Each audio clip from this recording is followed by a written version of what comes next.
राधे राधे। जय श्री राम दोस्तों, कैसे हैं आप सभी। आई होप कि आप सभी लोग मस्त होंगे, स्वस्थ होंगे, ठीक ठाक होंगे। दोस्तों, आज की वीडियो में हम लोग बात करेंगे कि हम लोग अपने जीवन में तो जी रहे हैं, लेकिन इस जीवन को जीने के लिए कुछ नियम होता है, कुछ कानून होता है। जैसे हमारे देश का कानून होता है, संविधान होता है। उस संविधान को, उस कानून को हर एक व्यक्ति को मानना पड़ता है। ठीक इसी प्रकार यूनिवर्स का एक कानून है, एक नियम है, और उन नियमों को हमें मानना पड़ता है, समझना पड़ता है, उस चीज़ को फॉलो करना पड़ता है, उस पर चलना पड़ता है, बताए गए रास्ते को एक्सेप्ट करना पड़ता है। अदरवाइज हम अपने जीवन में स्ट्रगल करते हैं, दुख करते हैं, परेशान होते हैं। वे वजह का हम परेशान होते हैं, वे वजह का।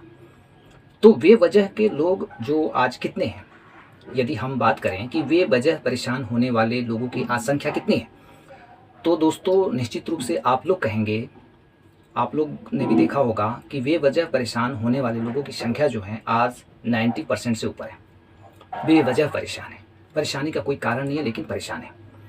क्यों? क्योंकि कहीं ना कुछ जीवन में ब्लॉकेज है। ब्लॉकेज का मतलब समझ रहे हैं ना, बाधाएं। हमारे जीवन में अनेक बाधाएं आती हैं जब हम आगे बढ़ते हैं, सुखी जीवन जीने की कल्पना करते हैं, सपने देखते हैं कि मेरा भी जीवन एक दिन अच्छा होगा, बेहतर होगा।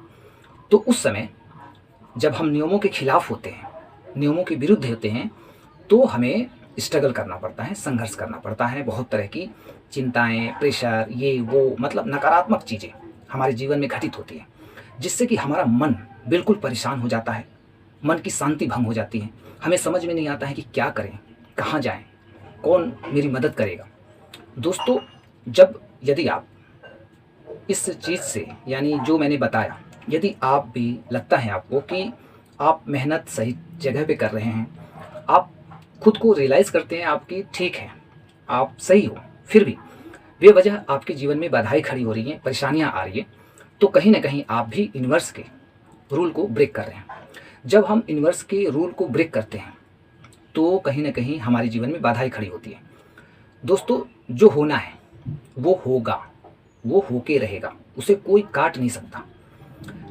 जिस प्रकार हमारा प्रारब्ध हमें मिला है, बन के जो हमारा प्रारब्ध हमारे सामने आया है, वो प्रारब्ध तो हमें ही भोगना पड़ेगा। उसमें भले ही दुख हो या सुख हो, आपको तो मिलेगा ही।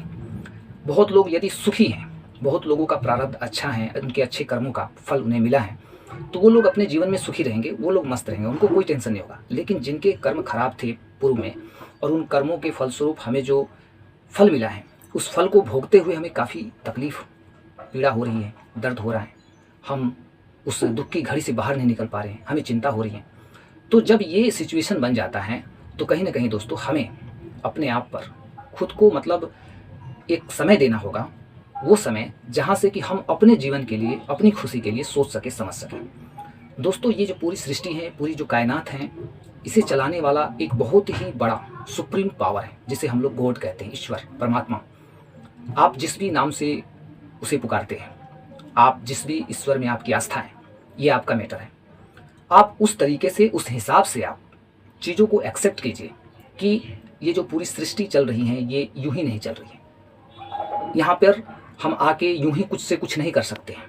अपनी मन मर्जी के मुताबिक हम किसी के साथ कैसा भी व्यवहार कर ले, किसी को सता दे, किसी को ठग ले, किसी के साथ फ्रॉड कर ले, किसी के साथ कुछ कर ले, और हम ये एक्सेप्ट करें, ये मतलब सोचे कि मेरे जीवन में सब कुछ अच्छा हो जाएगा, मैं अच्छा कर लूँगा, तो ये कहीं से भी उचित नहीं है।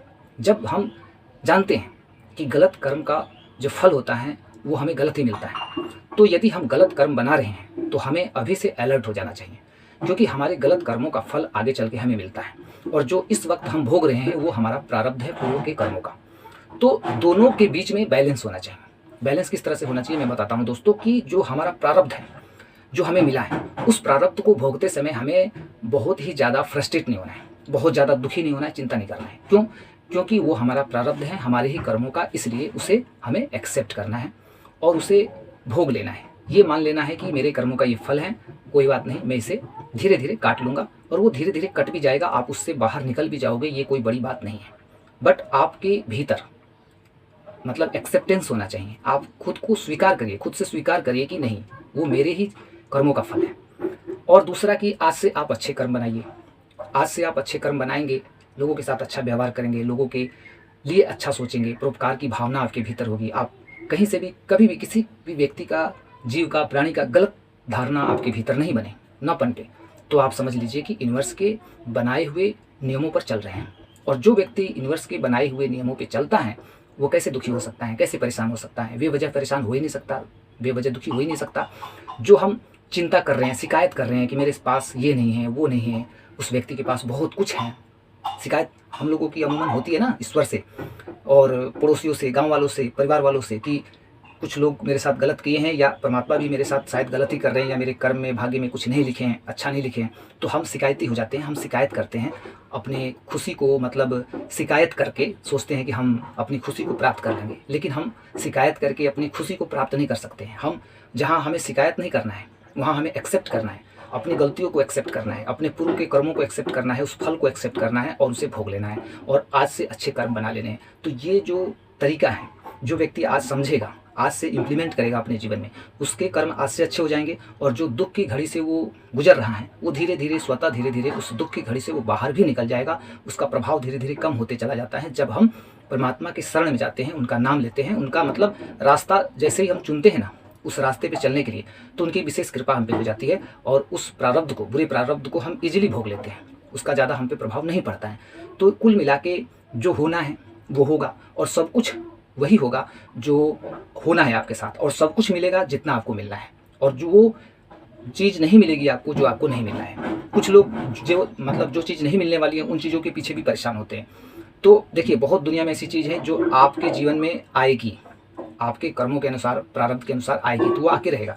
लेकिन बहुत चीज़ें ऐसी है कि जो हम बेवजह सोचते हैं कि मेरे पास ये क्यों नहीं है, वो क्यों नहीं है, लेकिन हमारे प्रारब्ध के अनुसार वो हमारे किस्मत में नहीं है, तो फिर हम दुखी होकर, परेशान होकर भी कुछ नहीं कर सकते हैं। इसलिए दोस्तों, आज के वीडियो से हम लोगों को ये समझना है कि एक इंसान होने के नाते हमारा क्या फ़र्ज है, कि क्या हमारे कर्म होने चाहिए, कैसे कर्म होने चाहिए, और हमें कैसे लोगों के लिए जीना है। अपने लिए तो सब लोग जीते हैं, लेकिन लोगों के लिए मैं काम आऊँ, लोगों के लिए मैं जिंदा रहूँ, लोगों के प्रति मेरी दया, भाव, करुणा ये सब रहे, तो कितना मेरा जीवन सुखी होगा। मतलब ऐसा सोच आप बना के देखिए एक बार। निश्चित रूप से मैं कहता हूँ दोस्तों कि आप बहुत जल्द इस दुख की घड़ी से आप बाहर निकलोगे, भ्रम की परिस्थिति से आप बाहर निकलोगे और एक नया सवेरा आपका इंतजार कर रहा है और एक नए युग में आप प्रवेश करेंगे। आपके साथ सब कुछ अच्छा होगा, चमत्कार जैसा आपको लगेगा, एक जादुई परिवर्तन लगेगा, तो सब कुछ होगा दोस्तों।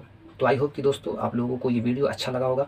यदि वीडियो अच्छा लगा हो तो वीडियो को लाइक अवश्य कर दें, और चैनल पे नए हैं आप, और यदि आप अभी तक सब्सक्राइब नहीं किए हैं तो सब्सक्राइब भी कर लें, और इस वीडियो को ज़्यादा से ज़्यादा अपने लोगों तक, रिश्तेदारों तक, दोस्तों तक, मित्रों तक शेयर कीजिए, ताकि उन लोगों के जीवन में यदि इस प्रकार की समस्या है तो वो लोग भी समझें और अपने जीवन को इस समस्या से खुद को निकाल पाएँ। तो मिलते हैं दोस्तों नेक्स्ट वीडियो में, तब तक के लिए जय हिंद।